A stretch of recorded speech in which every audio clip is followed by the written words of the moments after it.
Hello दोस्तों, नमस्कार। मैं अखिलेश बहुत बहुत स्वागत करता हूं आपके अपने YouTube channel target with sir 2.0 में। तो कैसे हैं आप लोग? उम्मीद करते हैं सब लोग अच्छे होंगे, सुरक्षित होंगे, घर पे होंगे। तैयारी बेहतर चल रही है, एग्ज़ाम की प्रिपरेशन की तरफ आप लोग सीरियस होंगे। आप लोग का एग्ज़ाम करीब है। एमपी वाले बच्चे तो काफ़ी ध्यान दें, उन लोगों का एग्ज़ाम बहुत करीब है। उनके लिए करंट अफेयर्स की क्लास आज अपलोड कर दी जाएगी, जिसमें दिसंबर महीने के 60 जो महत्वपूर्ण करंट अफेयर्स के प्रश्न बन रहे थे वो आपके सामने रखे जाएंगे। तो आज उसके लिए आप लोग निश्चिंत है। दिसंबर महीने का करंट अफेयर्स आज आपको मिल जाएगा। और आपसे रिक्वेस्ट करना चाहेंगे कि अगर आप चैनल पर पहली बार विजिट करें तो चैनल को जरूर सब्सक्राइब कर लें और अपने दोस्तों के पास भी शेयर कर दें। वीडियो अच्छा लगे तो वीडियो को लाइक कर दें। और यहाँ पे आपके जीके जीएस से रिलेटेड 25 प्रश्न रखे जाएंगे। 25 में से अगर आप जितना आंसर देते हैं, आप लास्ट में ज़रूर कमेंट करके बता दें कि हाँ, आपके 25 में से कितने प्रश्न सही हुए। तो इससे अंदाज़ा लगेगा कि हाँ, आपकी तैयारी कैसी चल रही है और लोगों की भी तैयारी कैसे चल रही है, कितना आपका मेहनत पड़ा है, किससे आप आगे हैं, किससे पीछे हैं।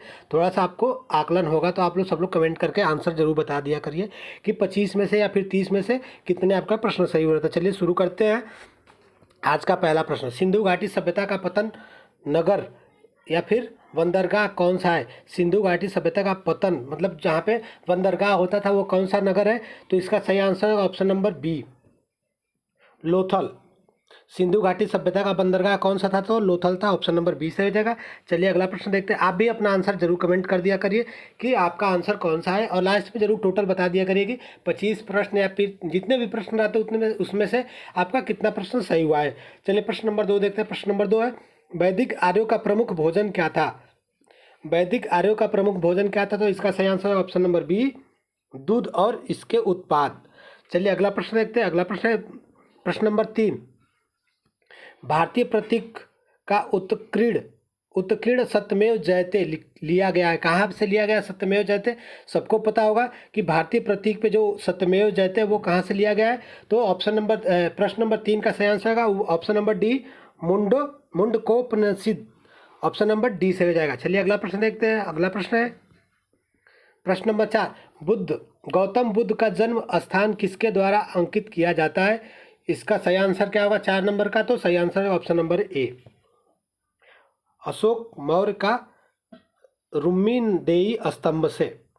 जो अशोक था उनका जो स्तंभ था कौन सा? तो रुम्मीदेई स्तंभ था, वहाँ से अंकित किया गया है गौतम बुद्ध के जन्म स्थान के बारे में। चलिए अगला प्रश्न देखते हैं। अगला प्रश्न क्या है? प्रश्न नंबर 5, चंद्रगुप्त द्वितीय और किस नाम से जाना जाता है?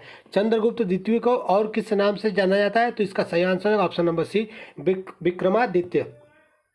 ऑप्शन नंबर सी हो जाएगा, विक्रमादित्य के नाम से जाना जाता है। चलिए अगला प्रश्न देखते हैं। अगला प्रश्न क्या है? फायान किसके शासनकाल में भारत आया था? बहुत ही महत्वपूर्ण और चर्चित प्रश्न है, कई बार एग्जाम में पूछा हुआ प्रश्न है। तो आंसर आपको जरूर पता होगा कि फायान किसके शासनकाल में के दौरान पे भारत आया था। तो इसका सही आंसर हो जाएगा ऑप्शन नंबर ए, चंद्रगुप्त द्वितीय के शासनकाल में भारत आया था। चलिए अगला प्रश्न 7 नंबर प्रश्न देखते हैं। पंचतंत्र की कथाओं का संकलन किसने किया था? पंचतंत्र की कथाओं का संकलन किसने किया था? तो इसका सही आंसर होगा option number C, Vishnu Sharma ने किया था। ऑप्शन नंबर सी हो जाएगा, विष्णु शर्मा। पंचतंत्र की कथाओं का संकलन विष्णु शर्मा ने किया था। चलिए अगला प्रश्न देखते हैं। अगला प्रश्न क्या है? तो किस चोल शासक ने श्रीलंका के उत्तरी भाग को जीतकर अपने साम्राज्य का एक प्रांत बनाया था? किस चोल शासक ने श्रीलंका के उत्तरी भाग को जीतकर अपना साम्राज्य का एक प्रांत बनाया था? तो इसका सही आंसर होगा ऑप्शन नंबर सी, राजराज ने। ऑप्शन नंबर सी हो जाएगा, राजराज ने। राजराज एक चोल शासक था जिसने श्रीलंका के उत्तरी भाग को जीतकर अपने साम्राज्य का एक प्रांत बना लिया था। चलिए अगला प्रश्न देखते हैं। 9 नंबर प्रश्न। 9 नंबर प्रश्न है कि 738 ईस्वी में अरबों को पराजित किया था। जो 738 ईस्वी में था, अरबों को किसने पराजित किया था? तो इसका सही आंसर ऑप्शन नंबर है, प्रतिहारों ने। प्रतिहारों ने अरबों जो अरब से आए थे उनको 738 ईस्वी में पराजित किया था प्रतिहारों ने। चलिए अगला प्रश्न देखते हैं। अगला प्रश्न क्या है? 10 नंबर, निम्नलिखित में से किसे भारत का तोता कहा जाता है? इसमें से कौन सा है जो भारत का तोता? बहुत ही प्रसिद्ध प्रश्न है, कई बार एग्जाम में पूछा हुआ है। तो उम्मीद करते हैं प्रश्न अच्छा लग रहा होगा, आंसर भी पता होगा। आंसर आप लोग कमेंट करके बता रहे होंगे और वीडियो को लाइक कर दिएगा। चैनल पर पहली बार विजिट करें तो चैनल को सब्सक्राइब भी कर दिए होंगे और अपने दोस्तों के पास भी शेयर कर दिए होंगे। नहीं किया तो जरूर अपने दोस्तों के पास भी शेयर कर दें। चलिए 10 नंबर का सही आंसर क्या हो जाएगा? तो निम्नलिखित में से किसे भारत का तोता कहा जाता है? तो इसका सही आंसर है ऑप्शन नंबर बी, अमीर खुसरो को। अमीर खुसरो को भारत का तोता कहा जाता है। चलिए अगला प्रश्न देखते हैं। अगला प्रश्न क्या है? तो 11 नंबर प्रश्न, किस कारण से मोहम्मद बिन तुगलक असफल व्यक्ति था? वह कौन सा ऐसा कारण था जिसके कारण मोहम्मद बिन तुगलक असफल व्यक्ति था? तो इसका सही आंसर हो जाएगा ऑप्शन नंबर बी, वह व्यवहारिक राजनेता नहीं था। उसका व्यवहार एक राजनेता या फिर राजा के जैसा नहीं था, इसलिए वो असफल हो गया अपने शासनकाल में। तो इसका असफल होने के कारण वह व्यवहारिक राजनेता नहीं था। ऑप्शन नंबर बी सही हो जाएगा। चलिए अगला प्रश्न देखते हैं। अगला प्रश्न क्या है? सूफी परंपरा में पीर से क्या आशय है? सूफी परंपरा जो चलता है उसमें पीर का मतलब क्या होता है, पीर का आशय क्या होता है? तो इसका सही आंसर होगा ऑप्शन नंबर बी, सूफियों के गुरु। जो सूफियों के गुरु होते थे उनको पीर के नाम से जाना जाता था। चलिए अगला प्रश्न देखते हैं। अगला प्रश्न क्या है? 13 नंबर, सूफी आदेशों को किस नाम से जाना जाता है? सूफी आदेशों को किस नाम से जाना जाता है? तो इसका सही आंसर होगा ऑप्शन नंबर सी, सिलसिला। ऑप्शन नंबर सी हो जाएगा, सिलसिला। चलिए अगला प्रश्न देखते हैं। अगला प्रश्न क्या है? तो अलीगढ़ में मोहम्मडन एंग्लो ओरिएंटल कॉलेज की स्थापना किसने किया था? जो अलीगढ़ में मोहम्मडन एंग्लो ओरिएंटल कॉलेज है या फिर था, उसका स्थापना किसने किया था? तो इसका सही आंसर है option number D, sir Syed Ahmed Khan ने। सर सैयद अहमद खान ने मोहम्मडन एंग्लो ओरिएंटल कॉलेज की स्थापना की थी। चलिए 15 नंबर प्रश्न देखते हैं। 15 नंबर प्रश्न क्या है? तो राजा राममोहन राय ने किसके विरुद्ध एक ऐतिहासिक आंदोलन का आयोजन किया था? तो इसका आंसर क्या होगा? आप लोग कमेंट करके बता दें। बहुत ही प्रसिद्ध प्रश्न है, उम्मीद करते हैं सबको आंसर पता होगा कि राजा राममोहन राय ने किसके विरुद्ध एक ऐतिहासिक आंदोलन का आयोजन किया था। तो इसका सही आंसर ऑप्शन नंबर बी, सती प्रथा। ऑप्शन नंबर बी हो जाएगा, सती प्रथा। चलिए अगला प्रश्न देखते हैं। अगला प्रश्न है, भारत का अंतिम वायसराय कौन था? भारत का अंतिम वायसराय कौन था? तो इसका सही आंसर है option number B, Lord Mountbatten. Lord Mountbatten option number B से हो जाएगा, भारत का अंतिम गवर्नर था। चलिए 17 नंबर प्रश्न देते हैं। राउलेट एक्ट 1919 किसके काल में लागू हुआ था? तो इसका सही आंसर होगा option number A, Lord Chelmsford.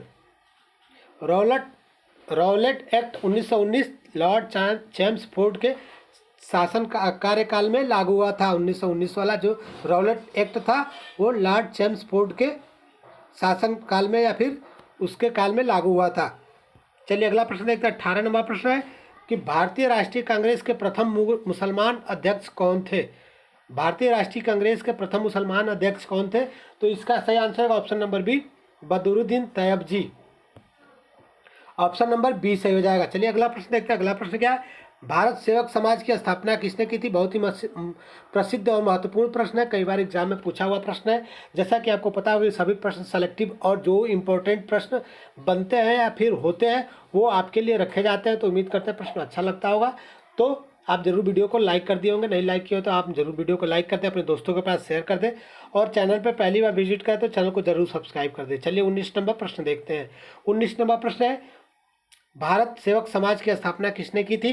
तो इसका सही आंसर है option number B, Gopal Krishna Gokhale ने।